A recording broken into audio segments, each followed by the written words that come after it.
श्री राम।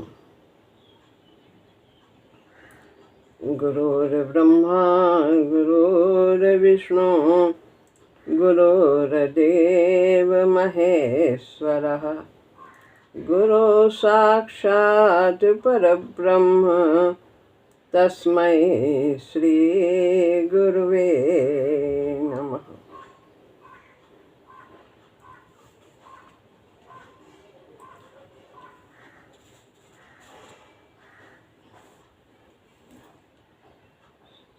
श्रीमद् भगवद गीता अध्याय 4 श्लोक है 31वां।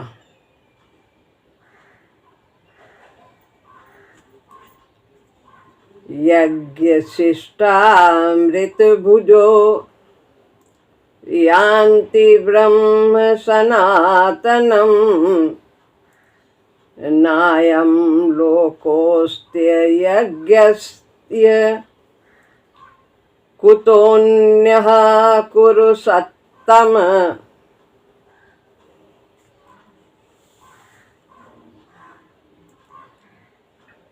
भगवान कहते हैं अर्जुन से यज्ञ की चर्चा करते हुए, हे अर्जुन, यह यज्ञ शेष रूपी अमृत को खाने वाले सनातन ब्रह्म को प्राप्त करते हैं। यज्ञहीन मनुष्य का तो यह लोक भी नहीं होता, तो दूसरा कहाँ से होगा। तो यहाँ लोक यानी भौतिक जगत मनुष्य लोक में भी आने में संशय है कि वो मानव योनि प्राप्त करेगा कि नहीं, कि तिर्यक योनियों में जाएगा, तो उसमें भी संशय है। वैसे तो अपने गुरु जी कहते हैं जो मनुष्य है, जिसने मनुष्य योनि प्राप्त की, वो मनुष्य ही रहेगा। तो निम्न योनि जाने का मतलब है कि मनुष्य रहते हुए वो पशु की तरह जीवन व्यतीत करता है, जो यज्ञ नहीं करता, यानी त्याग नहीं करता, भगवान के लिए कर्म नहीं करता, यज्ञ शेष का खाने वाला नहीं है। यज्ञ शेष, यज्ञ से बचा हुआ यानी अर्पण करने के उपरांत जो शेष है वो यज्ञ शेष कहा जाता है। जब हम भगवान को कोई चीज़ अर्पण कर देते हैं, चाहे वस्त्र है, अन्न है, धन है, जो कुछ भी आ रहा है प्रभु ने दिया है, प्रभु को अर्पित करके, प्रभु आपका दिया हुआ है, अब आप इसे जैसे कहेंगे, जहाँ कहेंगे वहाँ हम इसे आपकी सेवा में लगाएंगे। तो इस प्रकार सब कुछ जब अर्पण हो जाता है, प्राप्त हुई वस्तु, तो वह यज्ञ शेष बचता है, जो हमारे पास रहता है। कहीं उसमें कमी नहीं आती, लेकिन वो प्रसाद रूप हो जाता है।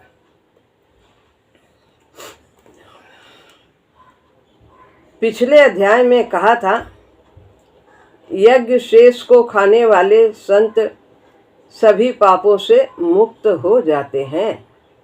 ये ब्रह्मार्पण योग है। यह कर्म को, अपने कर्तव्य कर्म को प्रभु से जोड़ करके निष्काम भाव से किया हुआ कार्य, वो सब यज्ञ हो जाता है।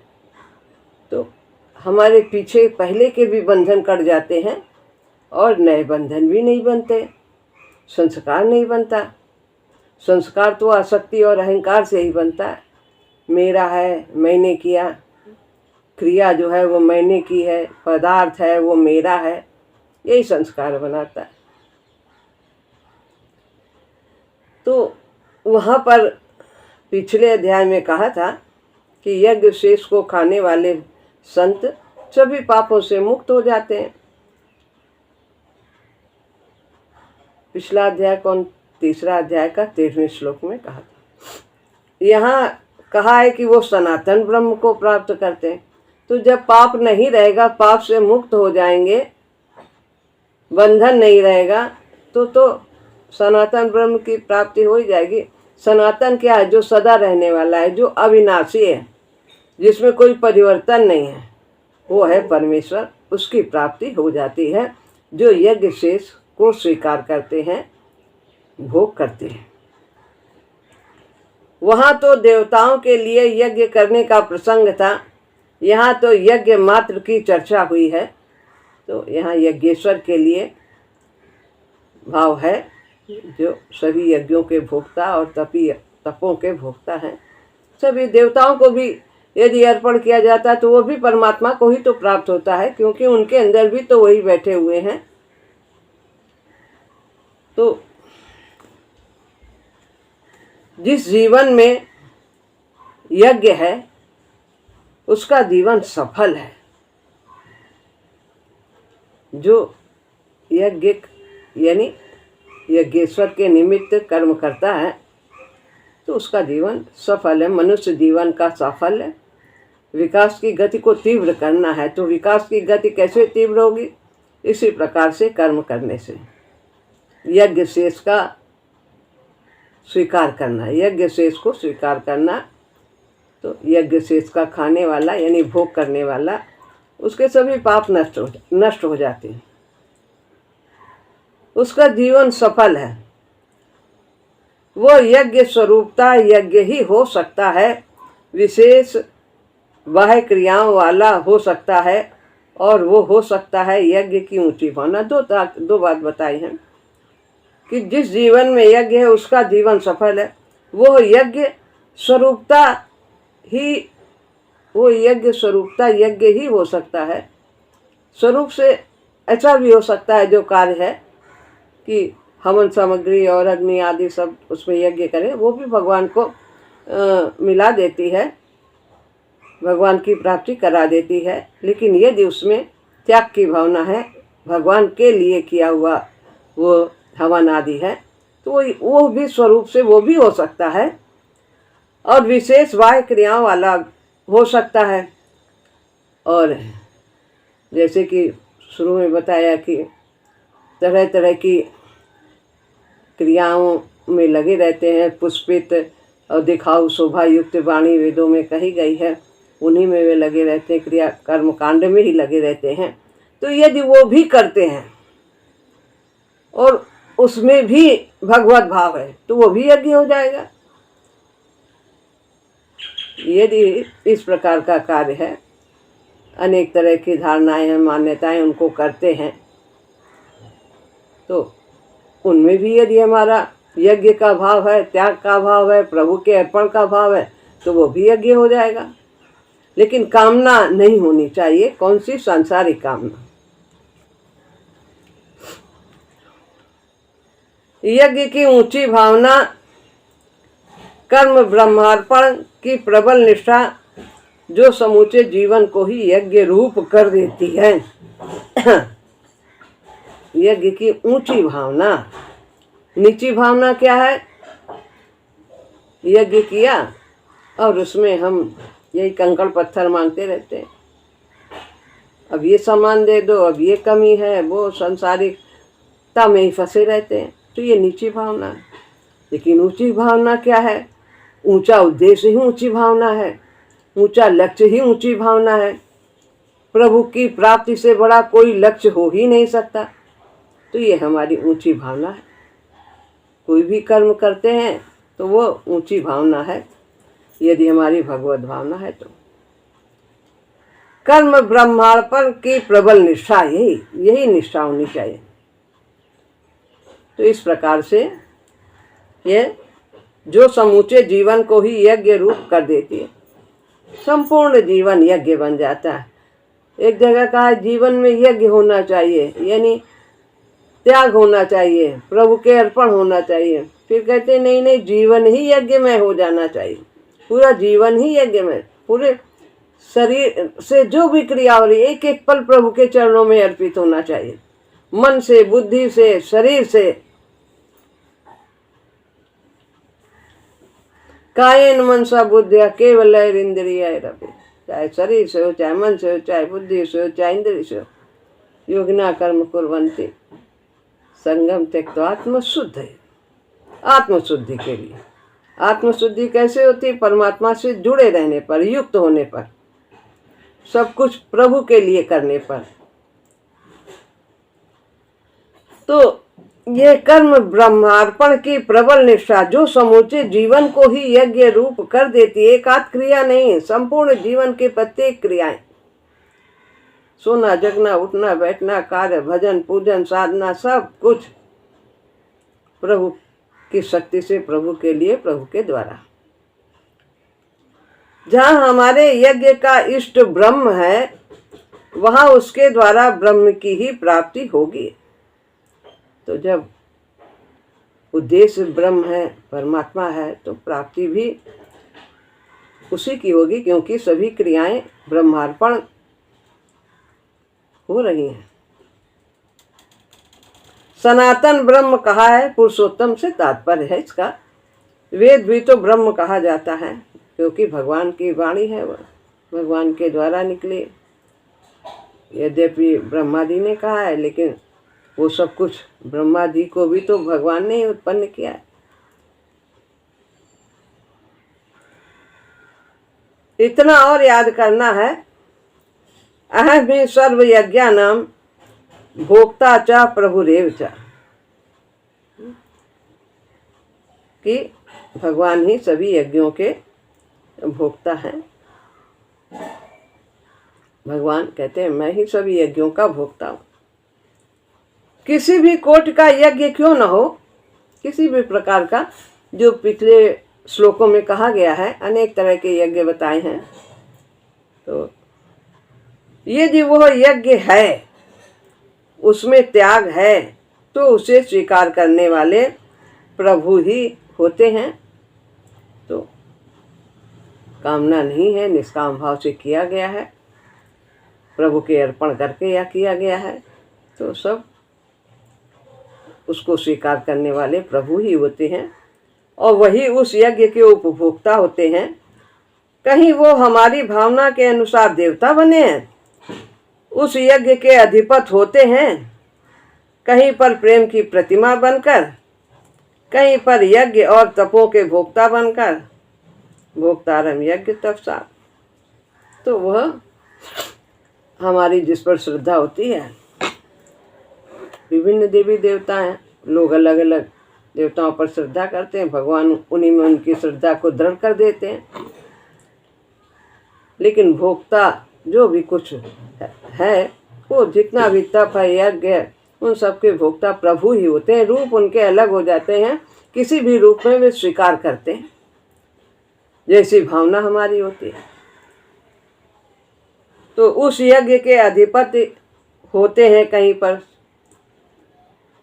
निमित्त वही उन्हीं के लिए किया जाता है, वही स्वामी होते हैं। कहीं पर प्रेम की प्रतिमा बनकर प्रेम करते हैं, लोग आपस में पावन प्रेम करते हैं, उसके द्वारा उन प्रेम को स्वीकार करते हैं भगवान। कहीं पर यज्ञ और तपों के भोक्ता बनकर, तप का भी वर्णन है कि अनेक प्रकार के तप भी करते हैं। कोई फल का त्याग कर दिया, अन्न का त्याग कर देते, कहीं प्राणों को प्राणों में हवन कर देते, तरह तरह के हैं सब। तो इस प्रकार यदि भावना हमारी विशुद्ध है, तो उसको भी प्रभु स्वीकार करते हैं, यदि वो प्रभु के लिए, प्राप्ति के लिए किया जाए।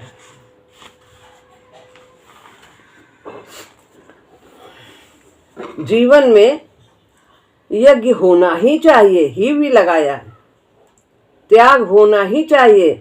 स्वार्थ में जीवन में सुख नहीं है। तो परहित त्याग, तो वृक्ष कबहु नहीं फल भखे, और नदी न संचय नीर, परमारथ के कारणे साधुन धरा शरीर। प्रकृति से हम सीखते हैं, वृक्ष अपना कभी फल अपना स्वयं नहीं खाते, कैसे सब अपने आप टपका देती है तो पकने पर। इसी तरह नदी का जल पी करके लोग जीवन की रक्षा करते। परमारथ के कारण साधुन धरा शरीर, जो संत हैं वो जन कल्याण के लिए ही मानव तन धारण करते हैं। तो यही इसी प्रकार से जीवन में यज्ञ होना ही चाहिए, त्याग होना ही चाहिए। सिया राम में सब जग जाने, भगवान के नाते संसार की सेवा करना, जरूरतमंद को यथाशक्ति देना, जो भी पदार्थ हैं तन से मन से सेवा करना, तो यही है जीवन में यज्ञ होना ही चाहिए। फिर कहते हैं नहीं नहीं, जीवन यज्ञ रूप ही हो जाना चाहिए। हमारा जीवन प्रभु के लिए ही है।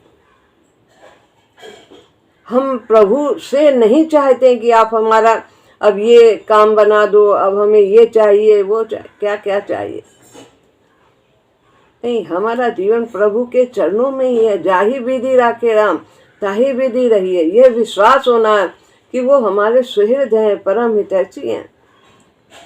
उनके चरणों से ज्यादा सुख कहीं और है ही नहीं, आनंद कहीं और है ही नहीं। तो कहते हैं नहीं नहीं, जीवन यज्ञ रूप ही हो जाना चाहिए। जीवन त्याग के लिए ही होना चाहिए, पर हित के लिए ही होना चाहिए, जन कल्याण के लिए ही होना चाहिए। मोर काज तासु हित होय। तो जितना वैसा हो जाएगा उतनी जल्दी ही यज्ञेश्वर की प्राप्ति होगी, परमात्मा की प्राप्ति होगी।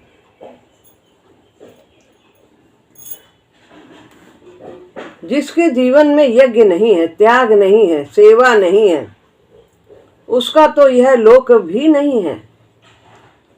यह लोक नहीं है, यानी इस लोक में सुख शांति नहीं है उसको। बिना यज्ञ के तो यहाँ पर चैन नहीं मिलते। सुख इस बात पर निर्भर नहीं करता कि हमें बाहर से क्या मिलता है, हमारे पास क्या है, इस पर यह निर्भर नहीं करता कि हमारे पास क्या क्या पदार्थ हैं, क्या क्या सुख हैं, कैसे हमारे भोग हैं, संग्रह कितना है, लोग हमें कितना प्यार करते हैं, आदर करते हैं। तो सुख इस बात पर निर्भर नहीं करता कि हमें बाहर से क्या मिलता है। यदि हम भगवान से नहीं जुड़े हैं तो जितना भी कुछ हमारे पास है उसमें हमें अभाव ही मिलेगा। यदि कोई थोड़ा भी प्रेम दे रहा है तो उसमें भी हमें कमी ही दिखाई देगी। राम विमुख संपत्ति प्रभुताई, अजाई रही पाई बिनु पाई। उसका होना या न होना बिल्कुल एक बराबर है। वो हमें किसी भी प्रकार से सुखी नहीं कर सकता यदि हम भगवान से विमुख हैं, भगवान से जुड़े नहीं हैं, भगवान की संपत्ति नहीं मानते हैं, अपना मानते हैं। यदि सुख बाह्य वस्तुओं पर निर्भर करता तो वैसा होता। यदि इस पर निर्भर करता कि बाहर से हमको इकट्ठा कर लें सामान सब कुछ, तो हम भोग करते रहेंगे, सुखी रहेंगे। लेकिन नहीं, सब कुछ होते हुए भी लोग दुखी रहते हैं। कुछ तो उनकी सोच नहीं अच्छी इसलिए दुखी होते हैं, और कुछ सब कुछ होते हुए भी वो उसका उपभोग करने में समर्थ नहीं होते। शरीर जवाब दे जाता है। अधिक लाभ में अधिक सुख होता है ऐसा सोचते हैं लोग, तो ये गलत है। पर हम तो धनिकों को दुखी भी और धनहीनों को सुखी भी देखते हैं। हैप्पीनेस में भी महाराज जी ने ये लिखा है सब। इंग्लिश का एवोल्यूशनरी आउटलुक ऑन लाइफ जो है पुस्तक, उसमें हैप्पीनेस चैप्टर है, इसी प्रकार की बातें लिखी। सुख निर्भर करता है कि किस पर, इस बात पर कि हम क्या कर पाते हैं, अपने जीवन को कितना सार्थक करते हैं, कितना हम दूसरों के लिए कर पाते हैं। 4 वेद 6 शास्त्र में अब बात लिखी है दो, सुख दीन्हे सुख होत हैं, दुख दीन्हे दुख होय। ये शास्त्र में लिखा है। तो यदि हमें सुखी रहना है तो हम अपने सुख को बांटते चलें, अपने आनंद को बांटते चलें, अपनी प्रसन्नता को बांटते चलें, दुख को ना बांटें। रही मन निज मन की व्यथा, और मन ही राखो गोय, सुन अठिलई हैं लोग सब बाट न लई है कोई। केवल परमात्मा ही हमारे दुख दर्द को सुनते हैं, जानते हैं। संसारिक दृष्टि में कोई हमारी दुख की बात को नहीं सुनना चाहता, सब हंसना बोलना यही चाहते हैं। सुख निर्भर करता है इस पर कि हम क्या कर पाते हैं दूसरों के लिए। स्वार्थी जीवन में चैन नहीं है। जिसने देना नहीं सीखा, जिसने प्यार करना नहीं सीखा, जिसने दूसरों के लिए प्रीति करना नहीं सीखा, उसे वास्तविक शांति कहाँ है। क्षण भर के लिए मिलेगी, हमारे पास है। दूसरे का छल कपट करके इकट्ठा भी किया तो वो शांति देने वाला नहीं होगा। जो दूसरों को अपनाना नहीं जानता, अपने को मिटाना नहीं जानता, अहम को नहीं मिटा सकता। अहंकार अकड़े अकड़े, मेरे बराबर कोई नहीं है, सबको छोटा ही छोटा देखते हैं, तिरस्कार करते हैं। दूसरों के लिए, दूसरों में क्या अपने को मिटाना नहीं जानता, अपने अहम को नहीं मिटाना चाहता। उस जीवन में आनंद कैसा। वैसे ही तो दूसरों को अपना बनाया जाता है। किसी से प्रेम करके, किसी के दुख दर्द को सुनकर उसकी सहायता करके, उसे जो कुछ भी हमारे पास है ज़रूरतमंद को देने से, मधुर वाणी बोलने से, तो वैसे ही तो दूसरों को अपना बनाया जाता है। कहते हैं यदि हमारे अंदर प्रेम है तो उसे प्रकट भी करो। हम किसी से प्रेम करते हैं तो उसे प्रकट करना चाहिए।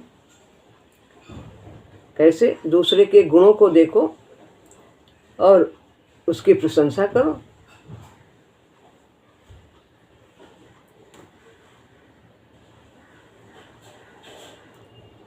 तो वैसे ही तो दूसरों को अपना बनाया जाता है। जिसके जीवन में त्याग है उसके जीवन में सुख हो सकता है। कैसे त्याग करते हैं? कुछ काम हमने किया, पूज्य चाचा शुक्ला चाचा जी कहते थे यदि हमने कोई काम किया और जो है प्रशंसा किसी दूसरे को होने लगी, जो प्रशंसा कर रहा उसने देखा नहीं, तो उससे ये नहीं कहो कि नहीं नहीं इसने नहीं किया, हमने किया। और अंदर भी नहीं हो कुड़न की, देखो बात कैसे कह रहे हैं, हमारी बात को उससे कह रहे हैं कि हमने काम तो हमने किया, प्रशंसा उसकी हो रही।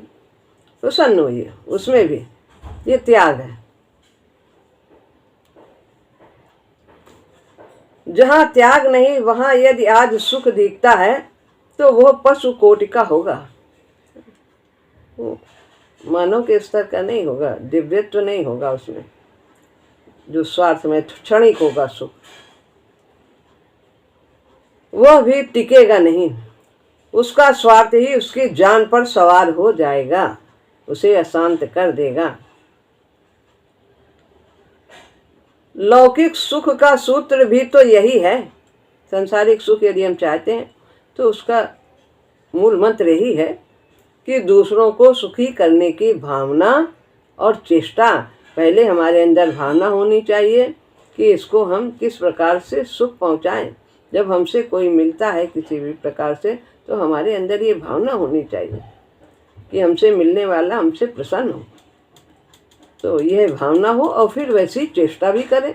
भावना ही रहे और चेष्टा ना हो तो वो ठीक नहीं। क्रियान्वयन भी होना चाहिए, जो हमारे अंदर भाव है उन्हें क्रियान्वित करना चाहिए। इसका अर्थ सक्रिय निस्वार्थ है, जिसे सेवा कहते हैं। यही वास्तव में सेवा है, अदले की बदले की भावना से रहित कार्य करना। हमने किसी को किया, वो समय पे नहीं करता है तो हमारा मन खराब हो जाता है। देखो हमने तो इतना उसके लिए किया, इतना दिया और उसने हमें हमारे काम पड़ने पर इतना ही दिया, तो हम नेकी कर दरिया में डाल। भगवान के नाते करते, देने वाला वो है, वो देगा, व्यक्ति क्या देगा। हमने तो भगवान के लिए किया, उसके लिए थोड़ी ना किया। जिसे सेवा कहते हैं जिसे त्याग कहते हैं। हम तो बस चाहते हैं अभी अभी तुरंत का तुरंत फल मिले। धैर्य चाहिए। जिसे यज्ञ कहते हैं, निष्क्रिय सेवा, सक्रिय निस्वार्थ भाव से सेवा। सक्रिय हो, करें, लेकिन उसमें निस्वार्थ भाव हो। ये नहीं कि बस बैठे हाथ पे हाथ धरे। सक्रिय कार्य होना चाहिए, तन से, मन से, वाणी से, लेकिन उसमें निस्वार्थता होनी चाहिए। इसे ही वास्तव में सेवा कहते हैं, इसे ही त्याग कहते हैं, इसे ही यज्ञ कहते हैं। पर हमें त्याग करने वाले भी दुखी दिखते हैं। महाराज जी कहते हैं, पश्चाताप करते देखते हैं कि हाय, हमने इतना किया, किसी ने हमारे लिए कुछ नहीं किया, हमने तो पूरा जीवन दूसरे में खपा दिया। यही सोचते रह जाते हैं। तो हमने जो किया है वो आज लेने के लिए थोड़ी ना किया। पहले किसी ने हमारे लिए किया था तो आज हम उससे ऋण हो गए, ये सोच लें। भगवान ने शक्ति दिया, भगवान ने धन दिया, तो हम उसके उस ऋण से ऋण हो गए। तो नया क्यों सोच लेते हैं कि हमने इतना किया तो हमें उतना मिलना चाहिए। दुनिया स्वार्थी है, सोचते हम तो ठगे गए। हमें पता होता तो हम कभी बेवकूफ़ न बनते, ऐसा काम कभी न करते। ये ऐसा निकलेगा। उनकी ऐसी भावना उनके त्याग का पैमाना है। बहुत ही, ये त्याग नहीं, निम्न कोट की भावना है, निम्न कोटि का त्याग है। ये परमेश्वर तक नहीं ले जा सकता। जो त्याग बदला मांगता है वो दूषित है, मांग वाला है। जो त्याग कृतज्ञता भी मांगता है वो भी निर्दोष नहीं है। मैं किसी के लिए किया, अरे भाई कृतज्ञ तो रहो, कम से कम हाथ जोड़ के खड़े तो रहो। किसी के सामने कहो तो कम से कम कि इन्होंने हमारे लिए बहुत किया, बहुत किया। ये ना होते तो हम आज पता नहीं कहाँ होते। हमारे अंदर इस बात की लालसा नहीं होनी चाहिए कि कोई इस तरह से हमारे लिए कृतज्ञ हो जिसके लिए हमने किया। तो ये भी दोषपूर्ण है। यज्ञ वह है जिसमें सूक्ष्म अथवा स्थूल कामना छू भी न गई हो, वही यज्ञ है।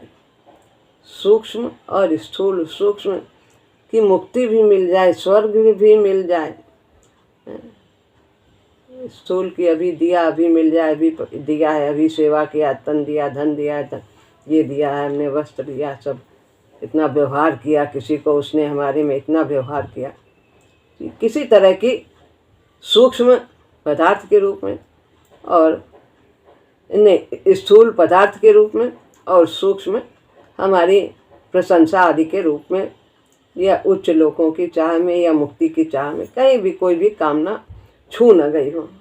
तुम्हें नीक लागे रघुराई और सो मोहि देव दास सुखदाई। हम तो आप पर छोड़ दिए, हमको तो मांगना ही नहीं आता कि हम क्या मांगे, आपको जो अच्छा। जब कुछ नहीं मांगोगे तो भक्ति देंगे भगवान, उससे बड़ा कुछ भी नहीं है। यज्ञ में जो दुख होता है उसका कारण हमारी अटक होती है। जो हमने त्याग किया है किसी के लिए, यदि उसमें हम न मिलने पर दुखी होते हैं तो ये हमारी अटक है, हमें बाधा पहुंचाती है हमारे लक्ष्य को प्राप्त करने में। हमारी कामना होती है, यही हमें अटका देती है। यज्ञ का दोष नहीं है, पर वैसा त्याग तो बहुत कठिन है कि बिल्कुल कोई सूक्ष्म भी कामना न हो, स्थूल भी कामना न हो। एक दिन में तो ऐसा नहीं हो जाएगा, करते करते सब कुछ आ जाएगा।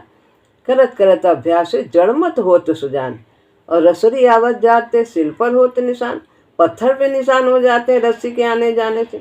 तो हमारा तो सही जो शरीर है हाड़ मांस का, इसमें क्यों नहीं छाप पड़ेगी, जरूर पड़ेगी।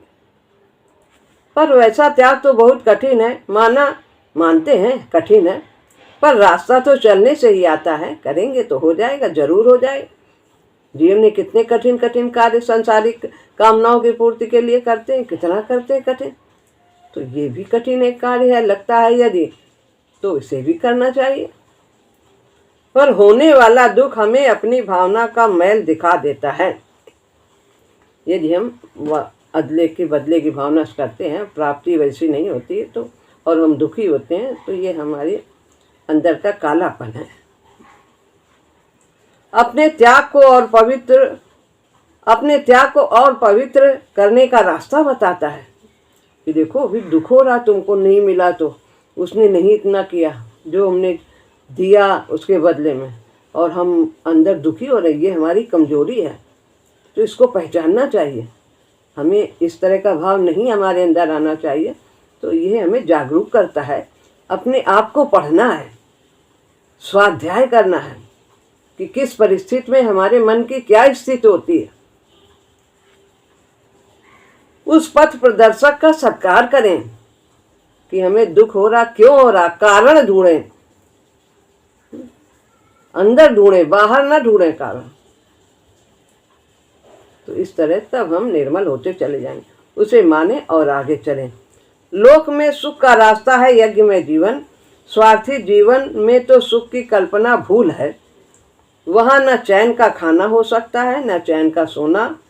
वो आसुरी जीवन है जिसमें यज्ञ नहीं है, जिसमें त्याग नहीं है। वो राक्षसी जीवन है, स्वार्थ में जीवन है।